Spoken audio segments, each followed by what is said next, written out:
BRS MLC కవిత పిటిషన్పై విచారణను supreme court మార్చి 13కు వాయిదా వేసింది. విచారణకు తగిన సమయం లేదంటూ మరో తేదీని కేటాయించింది.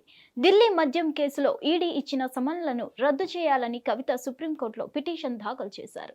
తనపై ఈడీ చర్యలు తీసుకోకుండా ఆదేశాలు ఇవ్వాలని ఆ పిటిషన్లో కోరారు. అయితే కోర్టు సమయం ముగియడంతో కవిత తరపు న్యాయవాది కపిల్ సిబాల్ ప్రత్యేకంగా ఈ పిటిషన్ను ప్రస్తావించారు. త్వరగా విచారణ జరపాలని సర్వోన్నత న్యాయస్థానానికి విజ్ఞప్తి చేశారు. అయితే విచారణకు సమయం లేదంటూ మార్చి 13వ తేదీకి వాయిదా వేసింది కోర్టు.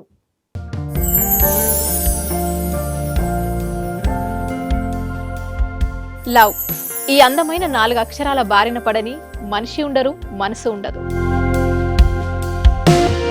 ఈ లవ్ కొంతమంది జీవితానికి సరిపడా మధురమైన అనుభూతులను అందిస్తే, మరికొంతమందికి జీవితాంతం వెంటాడే చేదు జ్ఞాపకాలను మిగిల్స్తుంది. లైలా మజ్ను, పార్వతీ దేవదాస్ ఈ 2 కథల్లో మజ్ను లైలా ప్రేమ కోసం ఎంత పరితపించాడో విన్నాం. దేవదాస్ పార్వతీ ప్రేమ కోసం ఎంత పిచ్చోడయ్యాడో చూసాం. కానీ లైలా మజ్ను ప్రేమ కోసం ఎంత ఆరాటపడిందో మనం ఆలోచించలేదు. దేవదాసు దూరమయ్యాక పార్వతీ పరిస్థితి ఏంటో మనం అర్థం చేసుకోలేదు.